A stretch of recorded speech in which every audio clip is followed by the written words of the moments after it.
Hey YouTubers, I'm Mars1952. It's been a long time since I posted a video, but here it goes. Maybe YouTube will let me show this to you. Alright, this is a fence post puller. It's no moving parts, it's just 3 pieces welded together, and it costs basically nothing. This scrap was I had laying around. My original plan was to have 2 of these. They would slide over the end of the forks, which as you can see doesn't fit. So I took one and split it down the middle. And that's what these pieces are. This is a salvaged scraper blade off a snowplow. It was quite a bit longer. Somebody cut it off. I got it at the scrap yard, and I just cut it another time, welded it on here. So the idea is that you'll lift up the pallet forks and drop this whole thing over the post, and then tilt the forks. This part will bite in at the bottom, and this part will bite in at the top, and you can lift it up. I've already tested it. I know it works. I tested it with just the tack welds in place in case I had to change something. Then I took it back, welded the hell out of it, so it's not going anywhere now. Now, it doesn't need to be fastened in place. Gravity and friction will do what you need to do. But in the future, I'd like to do things like put a ball on there, a removable ball, maybe a D-link from fastened underneath, a shorter piece than this so it'll fit. That won't get in the way. Now if I leave the ball in place when I tilt, if I'm doing a narrow post, this might get in the way. So this has to be removable. And then another thing is I'll take a grab hook like this and cut off the various parts I don't need, so it's basically like that. Weld it onto another piece, I'll put a support here and weld this on. This will be on the other end. So I can turn it around, I'll have a grab hook, or on this side I'll have a D-link or a ball. But before I do any of that other stuff, I have to figure out a way to secure it. So right now it can slide, and if I'm going to use the ball, for instance, it'll have to be out here, and I'll have to secure it. Luckily there's these convenient holes that will work. I can just rig up a bar that'll fasten here and pin here.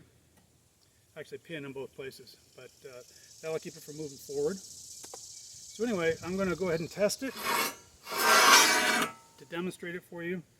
And I've got about, this fence is over 20 years old. The wood is 20 years ground contact, and you can see they're all loose. Some of them have fallen down, but even though they're loose, I can't pull them up. So got about 100 of them to do. Let me demonstrate it.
Well, I wanted to do this all in one take, but that didn't work very well.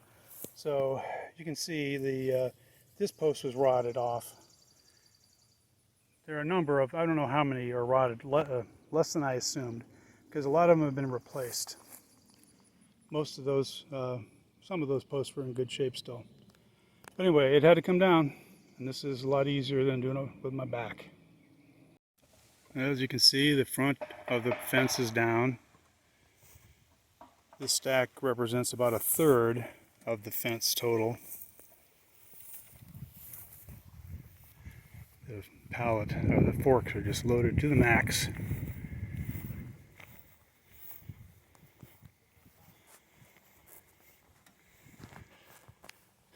I left this little corner fence up for looks.